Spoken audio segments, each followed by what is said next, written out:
السلام عليكم. وعليكم السلام. هو انت العياده؟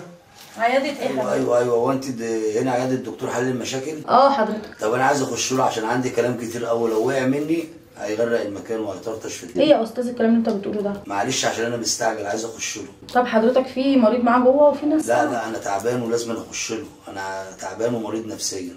بعد اذنك. هدخلك بس هتدفع زياده. عينيا ليك اللي انت عايزاه.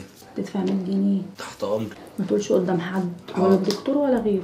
ازيك يا صابر؟ الله يسلمك. عامل ايه؟ تمام الحمد لله. ده الدكتور هيفرح قوي ان انت جيت. بجد؟ والله بيسالني عليك على طول. بقول له بقى انا بره عشان انا مستعجل. عينيا يا حبيبي، بس المريض اللي جوه يخرج وهدخلك على طول يا قلبي. ماشي. ازاي يعني تدخلها على طول؟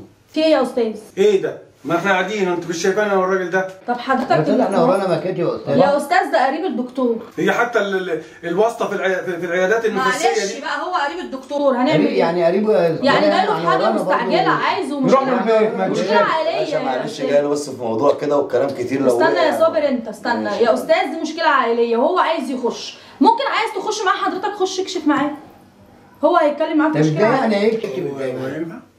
هو ينفع. خلاص هدخل. ماشي يبقى ادخل معايا. هيكون معايا فين يا استاذ؟ انا عندي كلام يا عم اسكت. ازاي يا استاذ؟ يا صابر انا هدخلك لما المريض اللي جوه يخرج يا صابر. هم قاعدين ومستنيين حجزهم ودورهم. تمام. هو انت هتكشف؟ تمام يا استاذ. مش انت عندك كلام هيقع لو ما دخلتش؟ ايوه، ما عشان مشكله عائليه يا استاذ. انا جيت شويه واقعين هاخدهم معاك. لا بلمهم وهاتهم معايا وخش. ماشي يا استاذ، والنبي يا استاذ كل واحد يخليه في حاله بالله عليكم، يا مش ناقصه. كل واحد هيخش في دوره. يعني هو دوره قبلنا يا استاذ ولا هو مش جاي يكشف حضرتك. لا حتى لو مش هيكشف فيه زياره منزليه يروح له البيت يا استاذ. احنا ورانا شغل ورانا طب عشان حضرتك هو الدكتور وقته ما يسمحش. شفت انا هساعده، هو وقع منه كلام المه. ربنا يسهل يا استاذ. يا صابر يا استاذ ما تتكلمش يا صابر والنبي. الدكتور لو سمعنا كده يا جدعان بنتكلم وبنزعق هيمشوا ايه؟ خلاص بقى ما تضايقوناش. حضرتك ما تزعقش.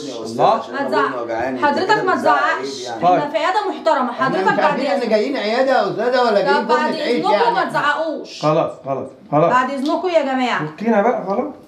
ايه فكينا دي حضرتك؟ خلاص بقى يا فندم بقى، هو خلاص الراجل تمام. اتفضل يا صابر تعالى، الدكتور هيفرح قوي لما يشوفك. وانا كمان هفرح. استنى شويه. راح فين يا استاذ؟ لميت له الكلام وهدخل معاه. يا استاذ عيب كده، راح فين يا استاذ؟ يا باشا الكلام اللي لميته هات الكلام انا اديهوله وخليك انت يا استاذ بعد اذنك كده ريح بس بعد اذنك. استنى في كلمتين اهو. هاتهم يا استاذ. ماشي.